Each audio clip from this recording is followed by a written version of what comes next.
When I sang Crazy World the first time, I was like that singing it. I was that embarrassed singing the song. Really? I thought, what a pile of shite this song is. Honest to God, I swear to God, I'm not joking it. Yeah.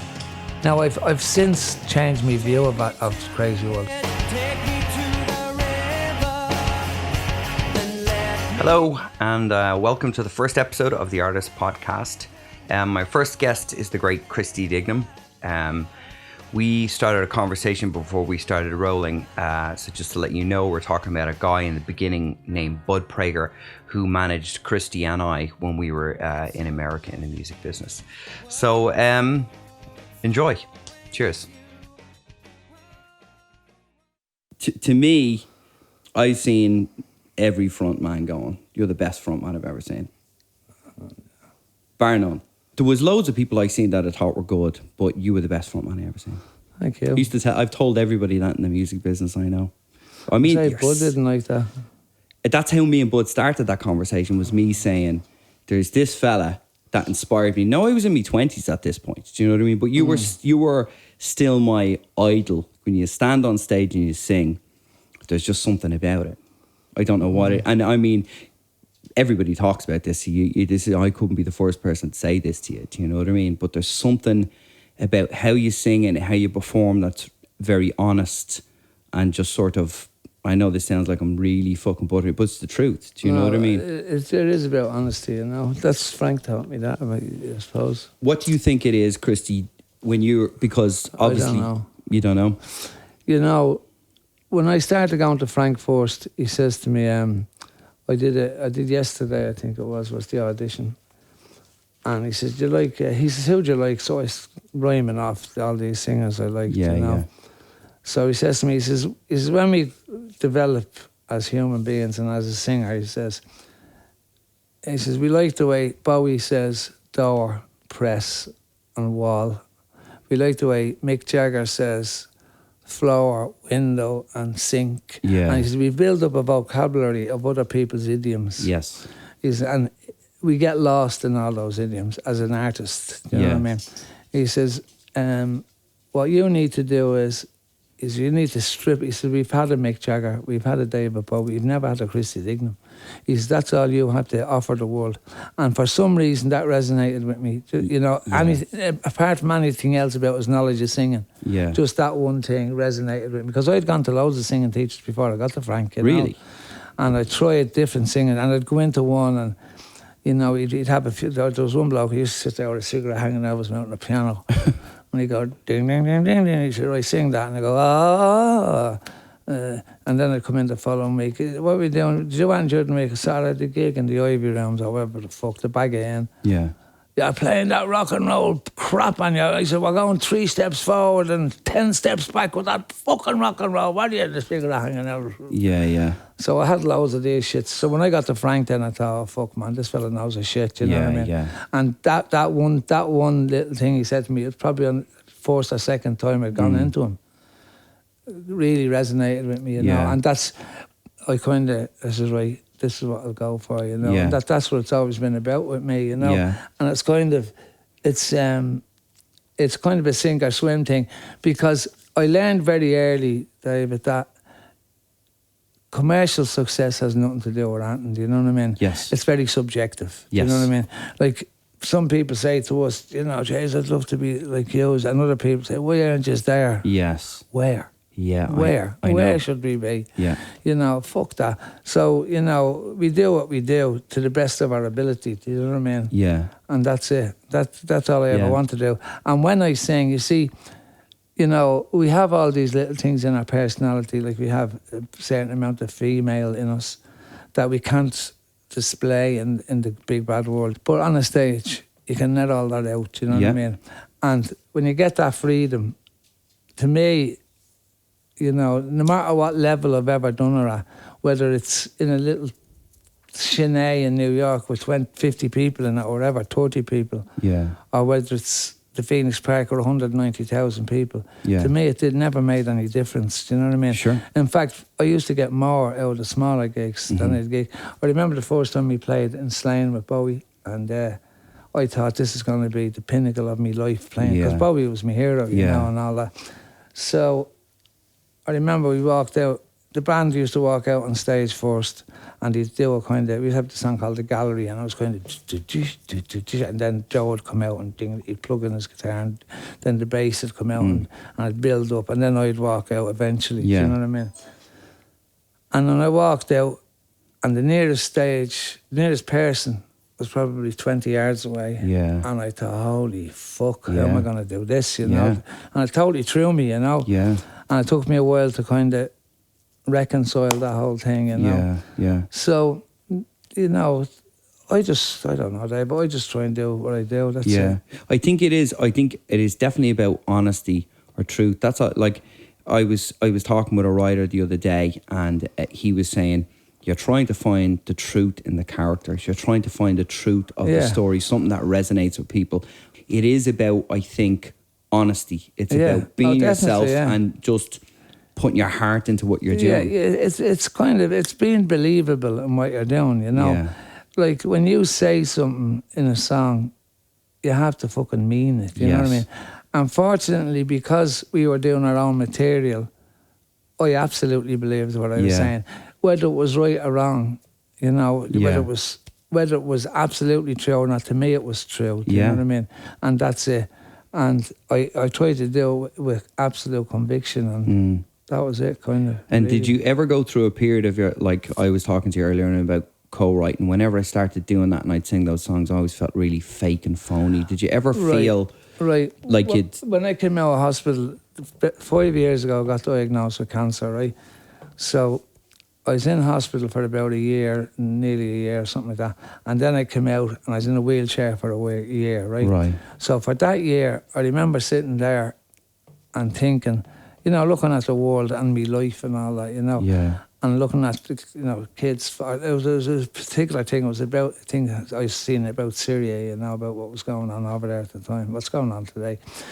And I thought, what a wanker you've been, you know, you've sang a few songs. Yeah. That's what you've done with your life. Yeah. There are kids starving in the world. Yeah. There are kids getting butchered in the world. And your contribution to this earth was singing a fucking song. Yeah. What a wanker, what a waster you've been. And I tell you, I've never been in such a... I was suicidal over it, you know, but I just thought I didn't see any point in living. Do you know what I mean? I was in a wheelchair. So all that was taken away, do you know what I mean? Yeah. I was finished gigging as far as I was concerned because I was in a wheelchair. Of course. And my voice was gone. Then I started trying to sing, and because of the chemo, my memory was gone. So I was forgetting, I couldn't remember words of songs. I'd get halfway through a song, and you know yourself, if you're singing a song and you forget one word, while you're trying to remember that word, the next line is coming along, and then you're tripping over yourself. You know? So it just got really dark, and I just got really, really depressed. And it was only then I started doing a thing with me and Joe, Songs and Stories it was called. So you know there's these little theatres all over. Yes. There's one in every town in Ireland.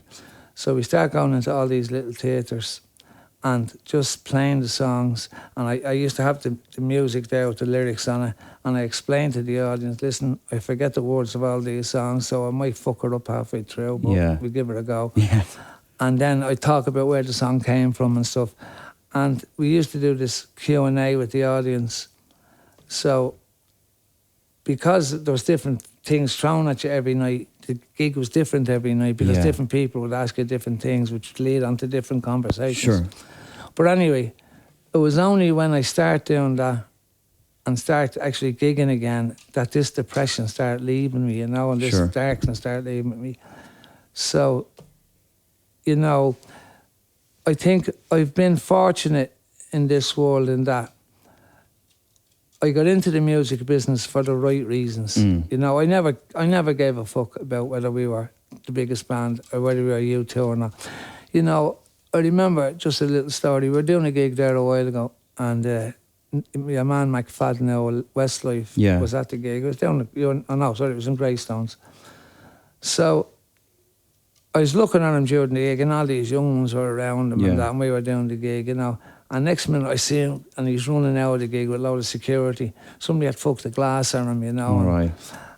And then when I got sick, Bono came up to the gaff here, you know, and we were talking about different things and just about him and what, you know, just his life and stuff. And I remember the next day he was here, we were having lunch here, him and a guy called Googie who he hangs around with. And the next day he's with Michelle Obama and Dalkey having lunch, you know. Yeah. And I just remember looking at his life and thinking, right, you know, he's fucking, he can holiday wherever he wants, he can do whatever he wants. But would I want that life? Do you know what I mean? That you can't even walk out on the fucking street, do you know what I mean? And I felt that I had a perfect balance in my life where I was doing something I absolutely loved doing and I could still be a human being, do you know what I mean? I could still walk around the street. Can you? Yeah, I couldn't walk through a street without being stopped, do you know what I mean? Yeah. But not to the extent that they... Of course, they could, yeah. And, like, I found, right, here we go. I found in life, right, and there's another singer, Ronan Keating, kind of taught me this. You know, you can learn off anybody, really. When you're you're in a band, right, and you're a singer, so you get to a certain point, and you'll know what I'm talking about here. So to get to the next level, you have to compromise a piece of yourself, right? Yeah. And then you do that, and then when you're at that level, there's another level, and there's always another level. Yes. You know what I mean? There's always somebody ahead of you that's bigger than you or more successful than you that you want to achieve. And people tell you this is where you need to be. No, look at they got number 1 in 2 weeks. You have to get number 1 in a week, you know. And you get lost in all of that shit, you know what I mean? All that crap. And I've seen these, the reason I say about Ronan Keating and people like that, I think they, as artists, lose themselves. Do you know what I mean? Inside of making money. Yeah, because they compromise so much of themselves away to get to this next level and this next level that there's nothing left. There's no soul left. There's no reality or no truth left in what they do, you know. So I tried to reach a level that I was comfortable with, that I could still be me, do you know what I mean? Yeah. And go out and do it. I mean, last Wednesday, the thing about the Bowie, I grew up at Bowie's band, right? Mike Garson, who's Bowie's piano player, came up after the thing and he said, listen, man, that was fucking beautiful. That's all I need. Yeah. Do you know what I mean? And not because it's David Bowie's band and they're huge, but because Mike Garson is a genius on the piano, do you know what I mean? Yeah. And he knows what he's talking about. And he's worked with Bowie for 40 years. So he's, you know, he knows fucking quality when he sees it. Yeah. So, in regards to whether I've sold 1 million records in America or not, when somebody like that tells me what I'm doing is good, that's all I fucking need. Do you know what I mean? Yeah. And that's all I've ever needed. So that I look for that more. That means more to me than having a number 1 album last week. Yeah. Like if you look at last week in life, right? Westlife released a new single. Yeah. It was number 1 in 12 countries. Yeah. And I played with David Bowie's band. Yeah. Now, I'd say, which of them would you rather achieve? Yeah. And there's no question Bowie's about band, it, do you know what I mean? Yeah. So, you know, I remember saying years ago in an interview, when I'm old and grey, in 3 years' time, and I'm handing my life's work to my grandchildren, and somebody somewhere like Westlife is handing their life's work to their children. Yeah. Irregards to who's in the Gucci shoes at that moment. Who's going to feel better handing their works? Yeah, because it comes down to your ideas about success. Like when I was 30 and I got the boot for the third time from the record label, it was very hard for me to face, this is never going to happen. I'm not going to make music for a living for the rest of my life. I'm not going to be an artist. I'm not. I remember a very dark moment. I had to start playing covers because I had no other skill. Yeah. And I got hired to play at this porno store. Wow. Right? And I was playing at a porno store and they sold this stuff that was not illegal at the time. You come in and smoke it in a hookah and it could make you high for about 30 seconds. So I'm sitting on a stage with a load of signs looking for couples, looking for other couples. And over there? Yeah, over there. And I remember going outside and thinking a couple of years ago, I was in Los Angeles, I was in a recording studio, or I was writing songs, or I was gigging, I was playing the Viper Room or the Hard Rock or whatever. Or, you know, all of the things that I did. And it was very, very hard for me. Yeah. But I came to the conclusion that success artistically and creatively, in my opinion, and anyway, for whatever way I can do it, is in actually doing the thing and being honest with Absolutely. it. That's actually success. And it doesn't matter whether you're doing covers or not. That's what's irrelevant. Sure. It's how you do those covers. Yeah. You know what I mean? That's what's important. And you're right there because, you know,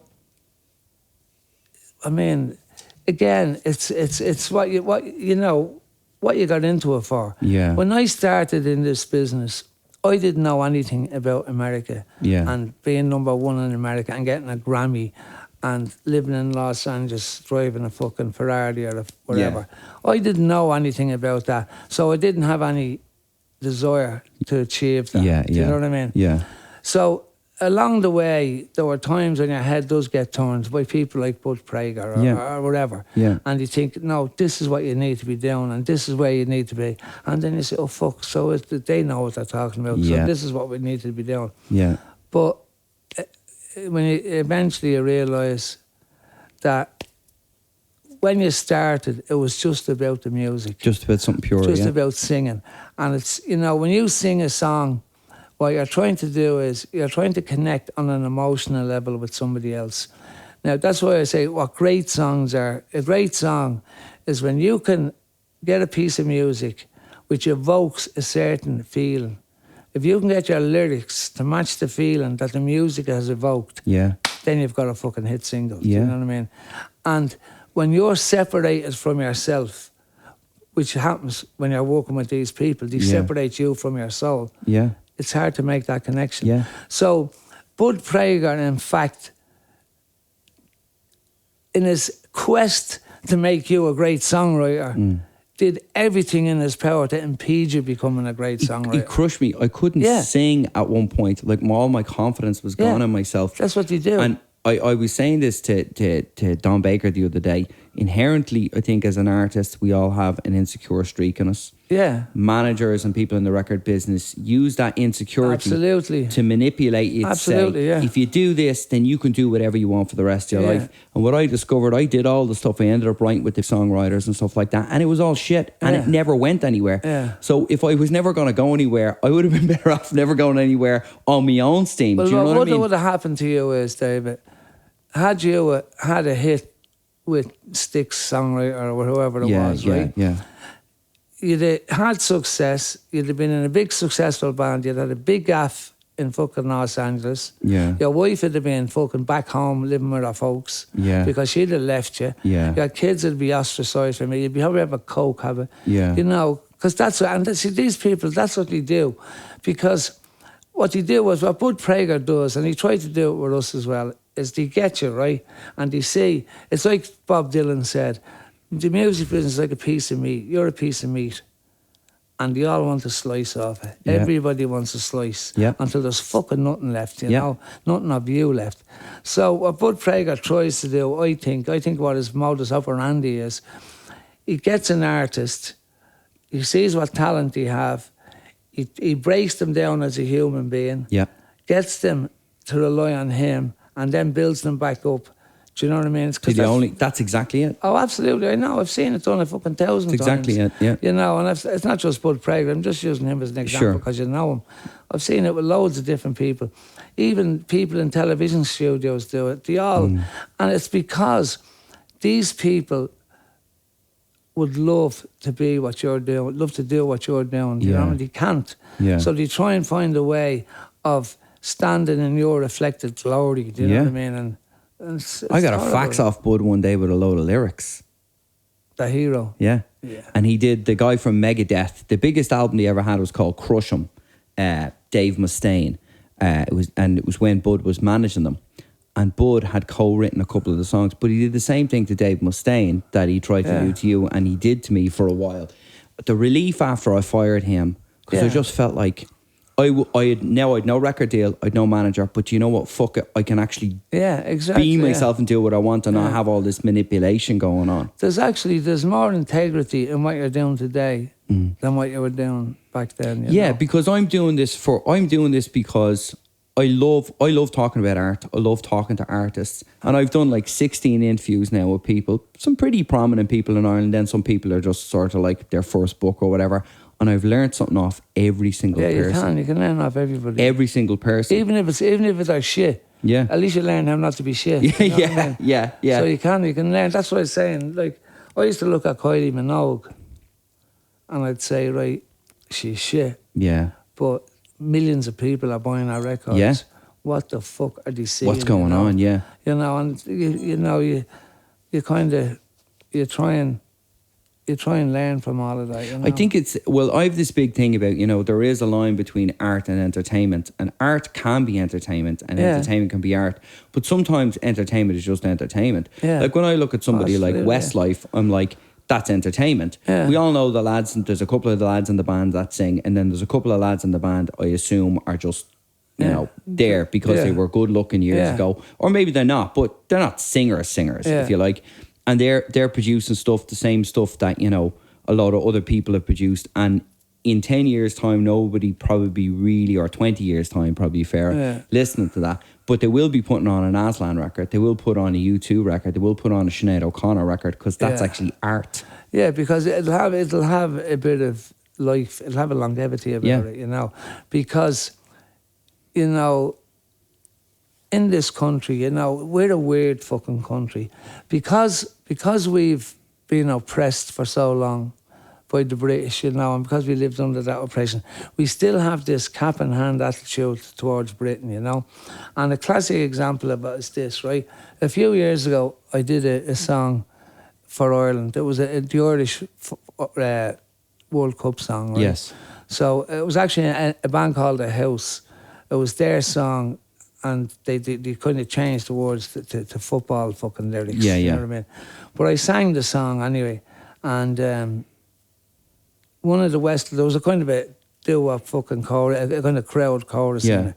And Nicky O Westlife was singing the chorus of it, in the chorus, he was one of the and Dustin, Turkey, was in the fucking thing, So that'll tell you, Yeah. So a while later, Ray Darcy from RTE was running the whole. He'd run a competition on RTE, and RTE Radio to get this song, so people gave in their songs, and this won it, and then he asked me to sing it, right. So that's how I sang it. So they were doing a video in the airport hotel, and they said to me, "Can you be there about 3:00, right?" So the Irish football team are going to be there. So we're kind of doing the video, and they were in the back coming in with Nicky and the boys and the chorus, right? So I got there at 3:00, and I'm sitting there, and 3:30, nobody's there. Then a few fucking RTE technicians strolled in. Yeah. Fucking 4:00, Ray Darcy comes in, and things start getting set up then, and then 4:30, Nicky Bourne walked in, right? Right. Immediately Ray Darcy and his fucking crew straight over, "How you doing, Nicky? We have a room up and some refreshments for you up here." Right. I'm sitting in the lobby of the hotel since 3:00. I sang the fucking song. Right. And this guy sang a doo-wop in the fucking chorus, you know. So and you're Christy Dignam. Initially I'm going, what the fuck is going on here? And I tore Ray Darcy over, right? But then I thought after, God help them, God fucking help them. Yeah. Because they're still buying into that. Well, Christy Dignam has been successful in Ireland. Yeah. He's been successful in England, which is, like, Westlife wouldn't be a world... No. Like, I was in America when Westlife were happening. Nobody knows who Westlife are. Do you know what I mean? Like, it's like picture this at the moment. Yeah. They're big in America, kind of. In England. I was talking to John Reid, used to manage us years ago, and he's the head of Universal Records. And we were talking about Christmas, and he said, "Fuck us, picture this." Yeah. I said, "Picture this, it's 5 nights in the fucking hotel." Anyway, that's the way the business is. So, I thought these people are giving him credence because he's had success in England. Even though artistically what he's creating is fucking... But he hasn't created anything, has he? He's know what I mean? He hasn't created anything, but what he's producing. Yes. But I just feel fucking sad for people. God love them. Because if they're not seeing it, they're not feeling the same feeling you feel when you're singing a song well. And when you're writing a song and you've written something good, that payback, that there's no feeling on earth like that. There's nothing like that. And these people, God love them, will never feel that. Because if they felt that, they would value, that their value system would be totally different. Yeah. So I just fucking feel sorry for them. Yeah, I think, and it's funny because I was saying this the other day, it's like the happiest I am about anything that I do now is when I finish it in the room and it's complete. Yeah. And I know, no matter what happens with it, whether it's a script or a book or a song or whatever it is, that's it right there. All of the other stuff, sort of external stuff that other people... Now, everybody likes to get affirmation, I think, and I definitely want people to say, oh, look, that's good. Yeah, of course, But I don't need a record deal. I don't need to be, Yeah, you don't need to have a number one album. Yeah, I don't. Yeah. And now I've gotten into movies to make schlocky horror movies because I love schlocky horror movies. Yeah. I have no interest in being Scorsese, although I love Scorsese. I want to be the best David Merriman I can and that's make all you can low-budget horror movies. And that's like my dream. Do you know what I mean? You asked at the start of this interview, what do I think it is? Yeah. It's all I ever wanted. And the reason I joined Aslan and the reason I pursued Aslan and kept with Aslan, the reason I went into Frank and the reason I've done anything is the pursuit of personal excellence. Yeah. That's all I ever wanted. Yeah. I didn't want to be the best singer in Ireland or the best singer in the world. I wanted to be the best singer I could be. Yes. That's all I want. Now, obviously, as you say, affirmation, there's nothing wrong with affirmation. It is nice. When people come up and tell you what you're doing is right or good, that there's something good, nice about that. Yeah. Because it just gives you... Because there are so many false gods within our business and within life in general. Yeah. You do get distracted and you do get, your head does get turned a bit. Yeah. So when somebody, like Mike Garson or Jerry Leonard, the Bowie's guitarists, come up to you and, kind of affirm what you're doing, at least it tells you haven't been a wanker. Yeah. It doesn't matter that you don't have a number one album, or that you don't live in Los Angeles riding some model. Yeah. Here's a person that knows what they're talking about, has told you what you're doing, and there's nothing wrong with that. Yeah. But it is that though. It is about what your ideas are about success. And I know for a fact, if the band if any of our records ever came out and we'd have been successful, my life would have been ruined because I had so much personal problems. So I say to every artist, you should go to therapy, figure out who you are. Yeah, and what's going on with you because not because you then have choice about what you want to do with your life instead of just blowing it up all the time, which is what it seems like we want to do. Yeah. You have a choice. Youth is too good to be wasted on the young. You got to get the age to get the wisdom. It works the wrong fucking way. No, it's a bit of a sick now, but that's the way life is, isn't it? Yeah. When you get a bit older, you kind of start sussing these things. But I've never been happier in my life. Yeah. Because I'm doing what I want to do. I know why I'm doing it. And I don't care about whether somebody thinks I'm a great songwriter or I'm a great artist. Look, and that's it. It's like you can complain. That story about this guy complaining to his mate. He's saying, look, I fucking no shoes here, dude, And your man said, well, look, I have no feet, man. Yeah. And so, you have to think about things like that. You know, when I do feel bad, sometimes, if I get into a bit of a downer about, the band or anything like that, I look at the hundreds of people, thousands of people I started in the business with, or went, throughout my career, who are fucking never did anything, and like they look at us in Baker Street or whatever, and they think, fuck me, I'd love to be able to do that, Yeah. So everything's subjective. Everything. It is, and it's funny when you left the school and I was in there, and I was about 15, and Frank said I couldn't sing for about 2 years because my voice was changing. Yeah, I'd sit in every singing class, and occasionally he'd ask me to sing, and I'd imitate you. So much so I'd hold myself like you, and he'd say, "Be yourself," But I wanted to be a singer so bad, right? And there was loads of people around that time. Remember, Frank always had people coming in and out. And I ended up being a bit of a joke because I wasn't a natural singer. Do you know what I mean? Yeah. But I worked really, really hard on it. We went on then a couple of years later, we signed our first record deal, and like that, there was loads of people who never did anything. Now, we never went to where Aslan did, but we did loads of things that nobody else did. Do you know what I mean? And it's about the process, And I have to say, that was good. I enjoyed that. I wish I'd enjoyed it more because if my head would have been in a better space. Yeah. But it's brought me to where I am now. And I feel like I've learned everything. That's the thing, David. You see, it's all about now. Yeah. Everything in life is about now. Yeah. Because we cannot change what's gone on in the past, and we can't really do anything about what's happening in the future. We can make sure we're in the position we want to be in going into the future. Yeah. But we can't really change because, you know, there could be a world war tomorrow, you know, and everything changes, you know. So we can't really change about what happens in the future. No. We can just try and guide ourselves. But if you're in a good space head-wise going into the future, you have a better chance. Yeah. And it's all about being happy now. So if you're happy now, that's the most important thing. Yeah. That is the because it means then everything that you've done in the past has been the right thing for you. Yeah. Like when I was saying to you in the beginning about you singing on being on stage, I'm serious. And I'm not the only person. There's thousands of people in this country that feel that way about you and about Aslan when they see them play. And that is success. That's absolutely art. That's your, I mean, so when I was in LA, I used to go to all these parties and loads of celebrities, the Chili Peppers, the Beastie Boys. I was more nervous coming here today than I was at any of those parties. Do you know what I mean?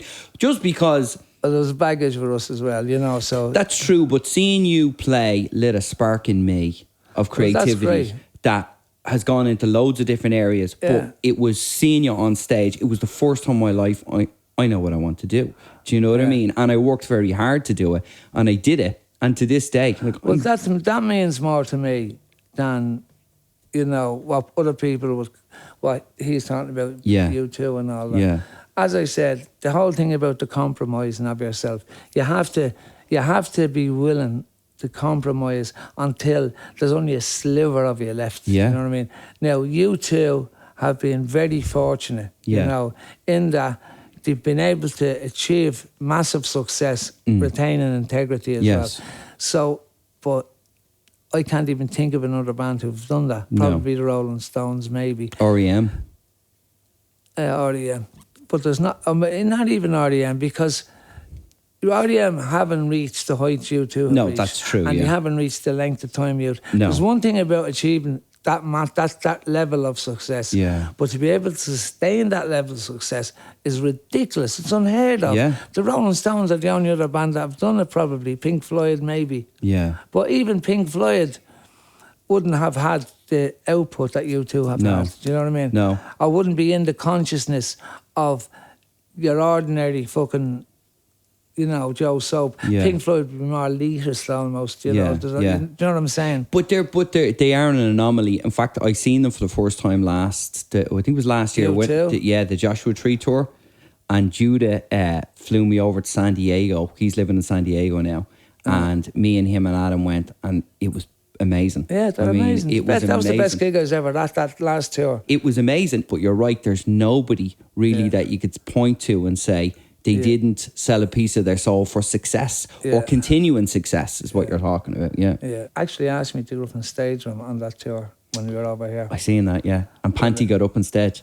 Yeah, I couldn't. What was that happening was, I was actually being, these three kids, this mate of mine, and he runs this charity for these three kids, and they have a thing, it's a degenerative condition where their joints lock up, you know? Yeah. But it's not recognised by the HSE, so they don't get any kind of support here. They have to go over to England and Belgium to get treated and all that. So it's constantly need money, you know? Right. So this guy he works in the airport, but he's always on the raising funds. And so he'd asked me to do a gig for these kids. So when he was here, he was saying, listen, I'd love you to get up when we're doing the gig over here. Because he was talking about, he was saying, what the fuck, why can't we get that kind of vinegar that we had when we were 18, you know? Yeah. And I was saying, because we're not 18, you know what I mean? Basically. You have that, like that arrogant self-belief in, you know, thing that sometimes you look back and go, whoa, what was I thinking, you know?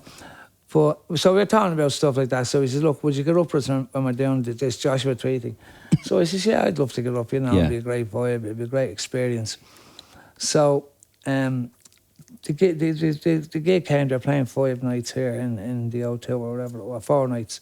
So they're doing, I think, Monday, Tuesday, Thursday and Friday, I think it was something like that. So the Monday and Tuesday coming, I didn't hear that, you know. So then your man asked me to do this charity thing, you know. So I says, yeah, no problem. So it was on the Thursday night. So I says, yeah, I'll do it. So then he rings on the Thursday. Listen, I'll say, try and can you make it into the point at 5 o'clock? He said, we do a sound check. He says, I want you to go up with I think it was The Streets of No Name or something like that. We'll do a duet kind of thing. And I says, yeah. I said, oh, fuck. This was like on the Tuesday. Yeah. This was on the Thursday morning. So I says, I can't. I says, I'm at the fucking commit myself to this. And it wasn't like I was an artist or I was an act on this.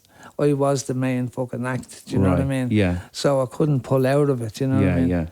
So that was it. So we went to the Friday gig then, and he was playing Angel of Harlem.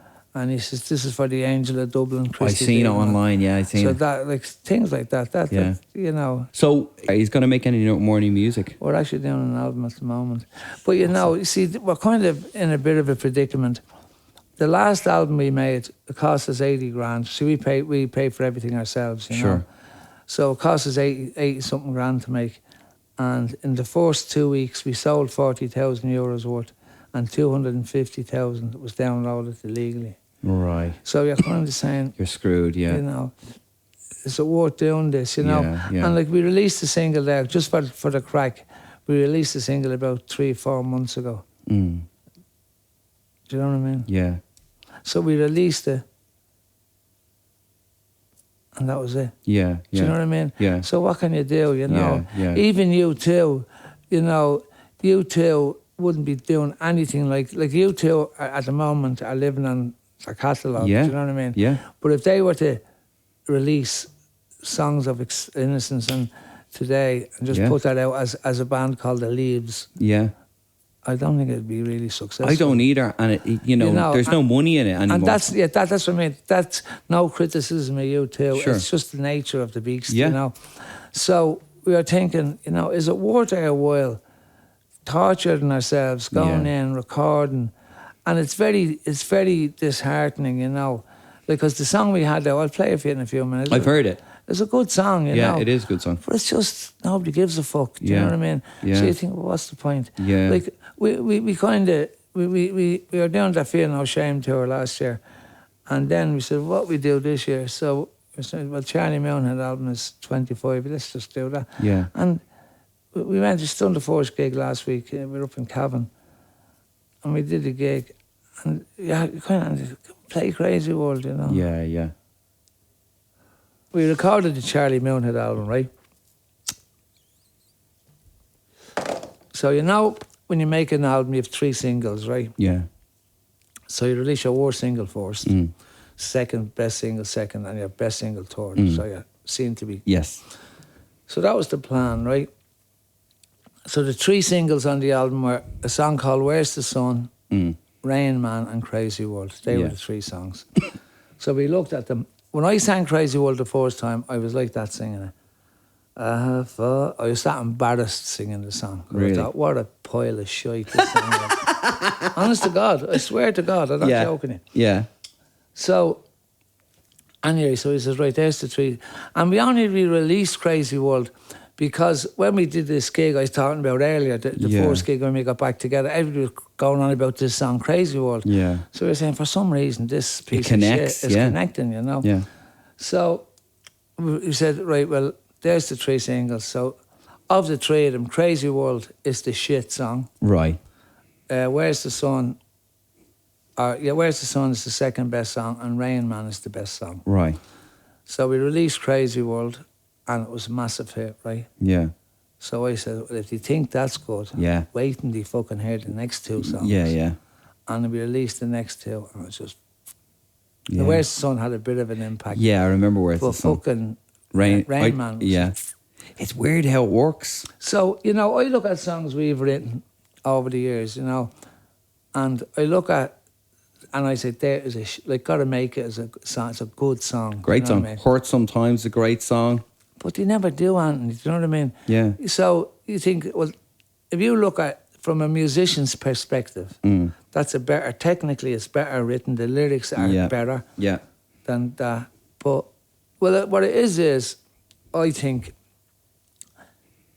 what we said earlier on about getting whatever the music evokes and then getting the lyrics to connect with that emotion. Right? Yeah. So if you look at songs like My Way, for example, right?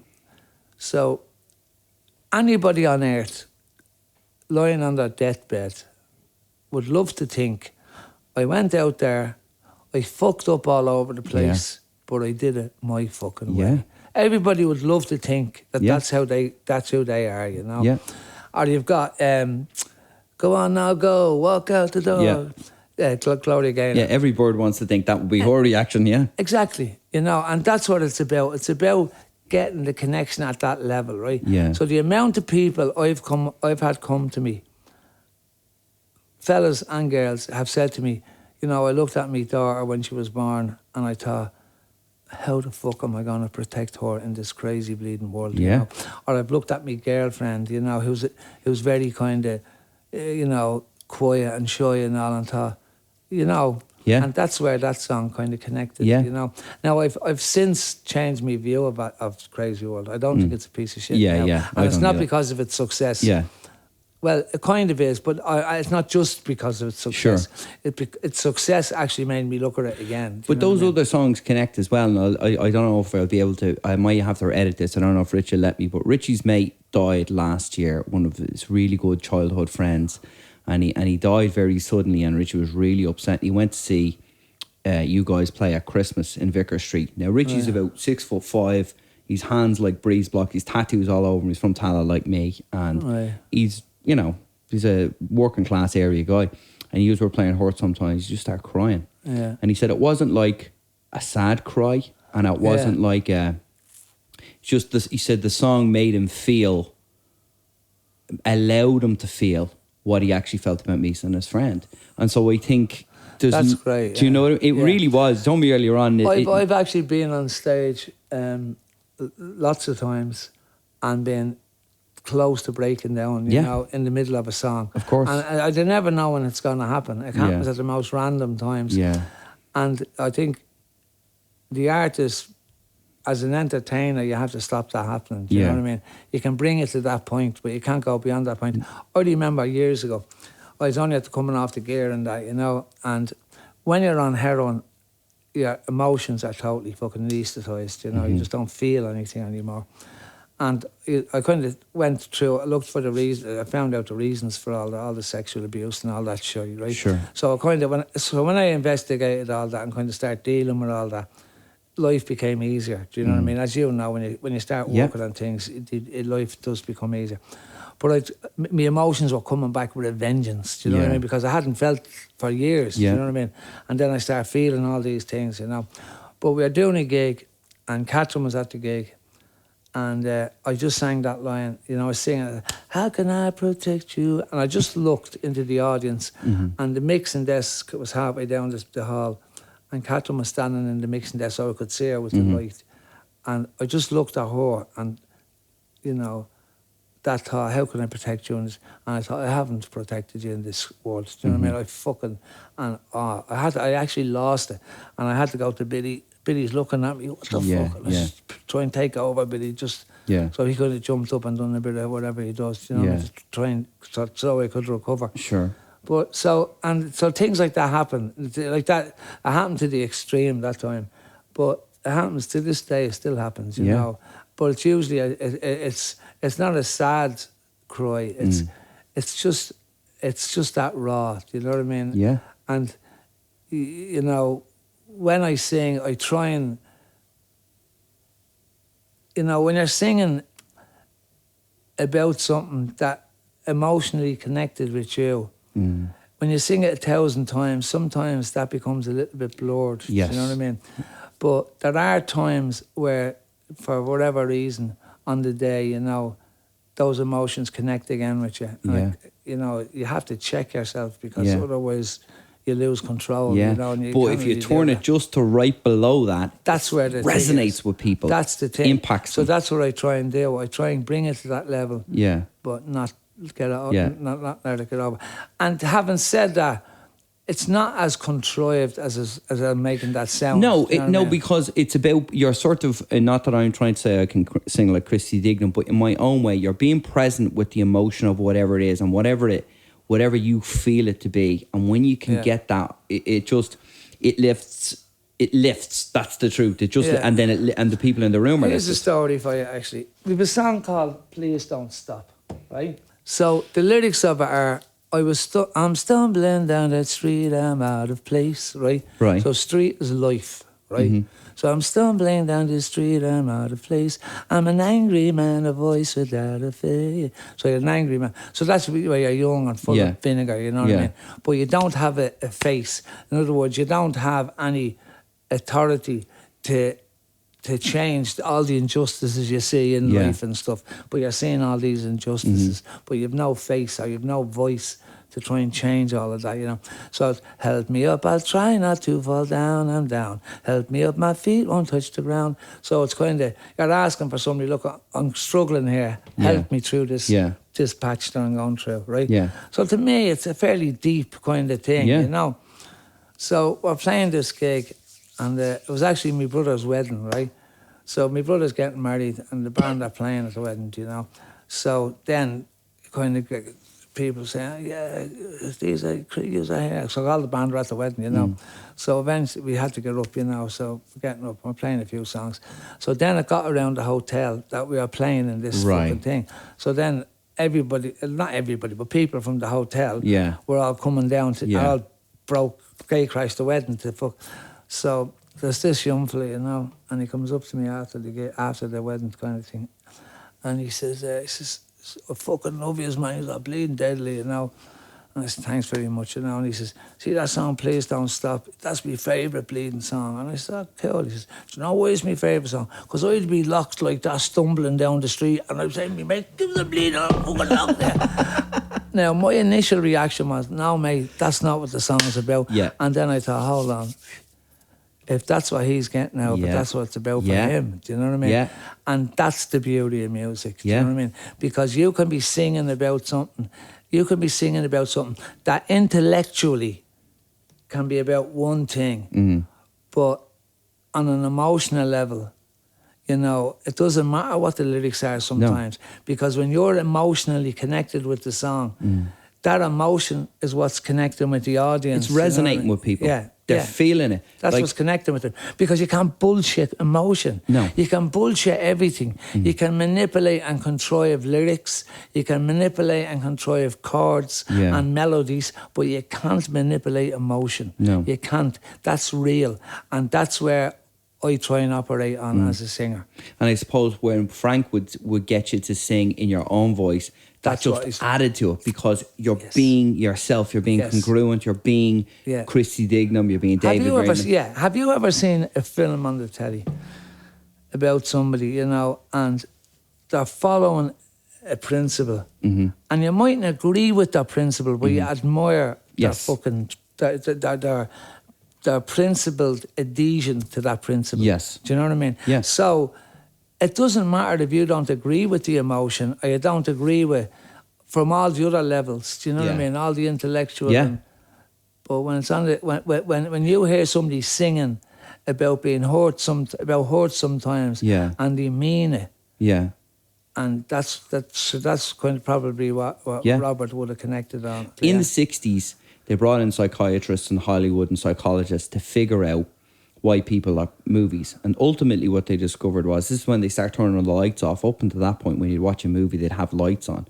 Is that the people on the screen are a proxy for the viewer. And they are experiencing what the hero or whatever, the heroine goes through. And it's what you said, you can identify. You may not have ever been on a slave ship, but you can identify with somebody oppressing you, or you can identify with somebody in suffering. And I think it's the same thing for music. And it's the same with any art. You're that proxy for that. And I suppose what Richie was saying was, you were expressing what he felt and it enabled him to. Yeah. Do you know what I mean? Yeah, absolutely. I think that's a really beautiful thing to be able to do that. Totally, yeah, it's great, you know. And to me, that means more. Do you know what I mean? And that's why, you know, like when people like Mike Garson or Jerry Leonard or people like that or whoever, you know, I remember Paul McCartney saying that, what you said. He says, you're one of the best frontmen I've ever seen, when we did a gig with them over in London. Paul McCartney said? Yeah, in Brighton. Wow. I know. So, I haven't said that to many people. I'm just telling you that now, because it sounds a bit bleeding shitty, you know. But it sounds pretty great to me. No, but you know what I mean? Yeah, you wouldn't go around saying, Paul McCartney's done great. You know I'd get a T-shirt made, Christy, if it was me. But when you're endorsed by people like that, that know what they're talking about, or when Bono said that day, you know, he's saying a fucking great singer or something, whatever. Yeah. You know, that means a lot to me, because it just tells me that there is quality in what I'm doing. Do you know what I mean? Now, the record mightn't have got number one in America, because initially I was into all that. I wanted that, you know what I mean? But like when we came out first, we were the first Irish band for our album to go number one and go gold. Our debut album. Yeah. You know, we had 2 singles in the top 10 at the one time. We were the first band to do that in Ireland. So we have records in this country that nobody can ever break, because we were the first to do it. Yeah. Now, somebody like Picture Disc can have 10 singles in the charts next week. Yeah. But he can't be the one that's the first to do it. Do you know what I mean? And there's so many variables in break in America. I'll tell you a story. Right? So huge, like. I can't say who it is. I'll tell you after who it is. Right. So there's this band, right? And they were making the Commitments here years ago. Now, when the Commitments was being made, every musician in Ireland was auditioned. I got 3 requests to be auditioning for it, right? And I wouldn't audition. They had a casting director of the movie come over with Alan Parker from Hollywood, right? Right. So they came here and they had this other guy called, I think his name is John Hughes or John Reid, I'm not sure. But he was the assistant casting director. So he was the Irish casting director for that movie. Right. Now his job was, when the Hollywood dude said, I want a red-headed 18-year-old who plays a bass guitar, he'd know who to go and get. You know what I mean? Yeah. So the Hollywood casting director read the book and didn't get it. So he ended up having a nervous breakdown and was sent back to Hollywood. Right. So now this Irish dude, who was a nobody, became the casting director of the Commitments. Right. So he said to this girl, he says, look, he said, they had a little band which they auditioned with the product. He says, if you sign a management deal with me, he says, you know, I'll get you a part in the movie and all that. Yeah. So they signed a management deal with this guy, right? They got a deal, or he started managing them. She got a part in the movie, right? So out of the money he made out of the movie, he demoed the band, sent the demos everywhere. Shit, down and out, right? That was gone, right? A few years later, Alan Parker's making Evita, right? So Madonna got in touch with Alan Parker. Listen, I was born to play Eva Peron. Nothing to do with me. Ring this guy, the Irish guy who became his casting director. Right, okay. Ring him, he's the man. If you want a part in the movie, he's the casting director. So she rings him, listen, I was born to play Eva Peron in this movie, blah, blah, blah. Right, I'll do it. You scratch my back and I'll scratch yours. You get me a deal for me band, and I'll give you the part of Eva Peron in the movie. Right. So that's what happened. Right. He signed with David Foster. Right. David Foster. I know who it is. Yeah, of course you do. So they brought over to Los Angeles. He recorded in his studio, $3,000 a day or something. They were living in his gaff, another $3,000 a day. Yeah. They spent $3 million on the album, right? So he's the record boss and the record producer, right? Yes. So the record cost $3 million. So they went to David Foster, the record company, and got a check of a loan of $3 million. Right. And paid David Foster, the producer, so handed him back the fucking check. Right, for $3 million. Now million. they owe £3 million. Yeah. And put the band in.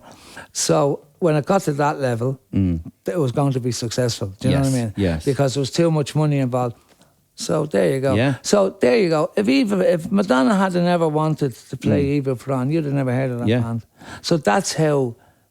That's where the line's right. The whole business runs on nepotism. Do you know what I mean? Because they don't know. You see, these people, David, they don't know what they want. So how we got our deal was we bought the Yellow Pages. We didn't buy the Yellow Pages of Rock. We got a couple of pages out of the Yellow Pages of Rock. Do you remember that back in the day? Yeah.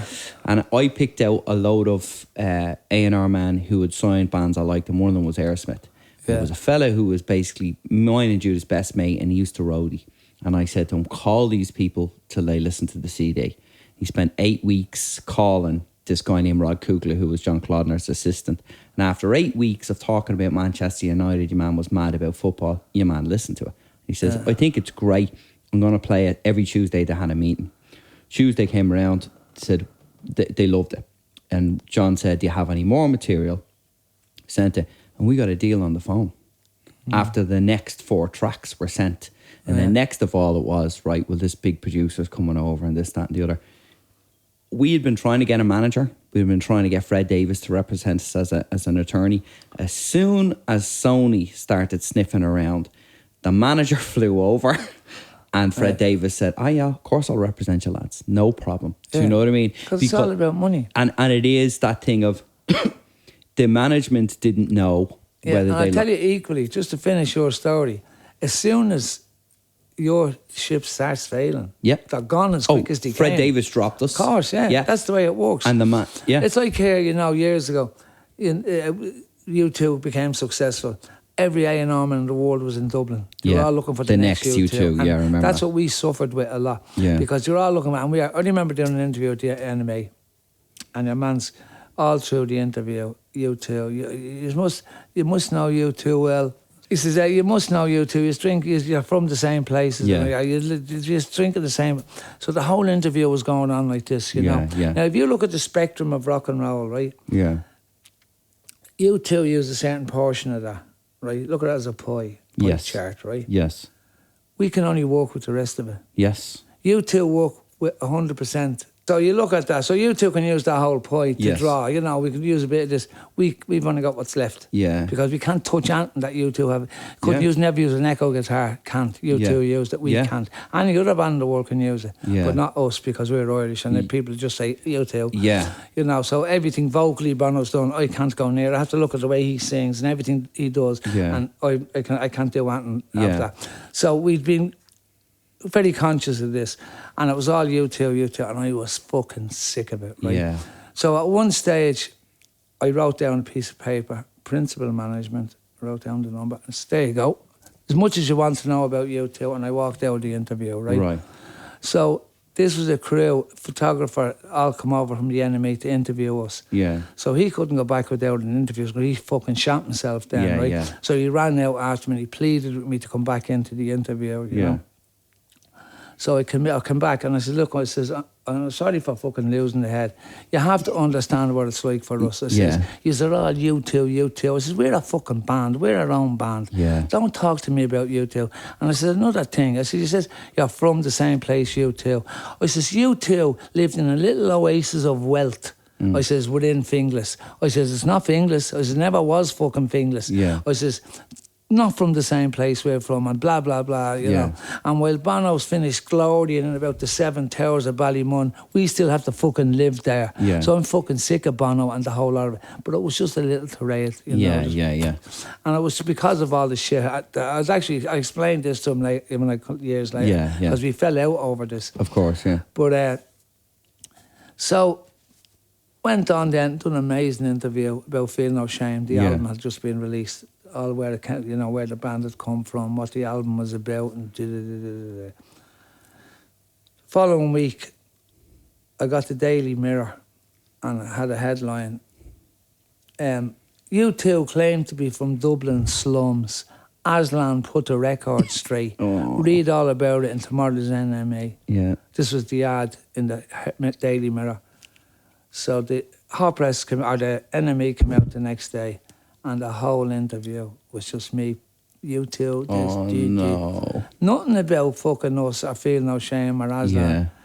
So next minute, U2 were in the States at the time, we started getting telegrams. What the fuck, lads? Yeah. Why is bad mounting us in the press? You know, what's all this about, you know? Yeah. And it got really fucking horrible, you know, for years and years. It was really... And... You know, it was only years later when I sat down with him and I explained to him, the situation. He kind of understood it then, you know. And I said, it wasn't like I sat down to get you. I told him how it happened, you know. I said, it was a little 10-second tirade. Yeah. I says, in a fucking 2-hour interview, and he just used the tirade, you know. Yeah. Because that's what was sexy and they thought would sell. Yeah, so but just getting back, I know I had to go off on tangents, but just that's the thing. So all the record labels were over here, right? as soon as things start not happening here, they were gone. Right. Like flies from shit, you know. Yeah. They were gone. Yeah. And then I forget who the next big band was, but they were all in fucking Holland and Amsterdam, because some band from Amsterdam. You know what I mean? I do, yeah. And that's the way it works. Because these people are businessmen trying to align themselves and make money out of your fucking what you're doing, which is an emotional, artistic feat. Yeah. You know what I mean? And they don't understand that. Yeah. So that's how they can be fooled, you know what I mean? Yeah. And sometimes some of these things get in who they spend millions on, who are shit. Yeah. And they have to get that money back. So they end up making sure that's fucking successful, you know? Yeah. And that's why you see a lot of shit out there, you know? Yeah. And you've got the odd diamond comes through. You know what I mean? And with Pro Tools now and digital recording, you can make anybody who can't do it basically sound like they can. So you don't have to be able to do it. But there's no emotion in that, you say again. No, there's not. You're right, which is why... You can feel 90% of the people. Well, and it'll only ever go so far. Yeah. Do you know what I mean? Like, it'll never be actual art. No, it won't. It'll never be there. But, you'll never say about those people, they're a great singer. Yeah. But they'll sell loads of records. Yeah. Do you know what I mean? And that's an unfortunate thing. You know, it's because at the end of the day... Because of all of those things, it's us that suffer. Us as music lovers suffer.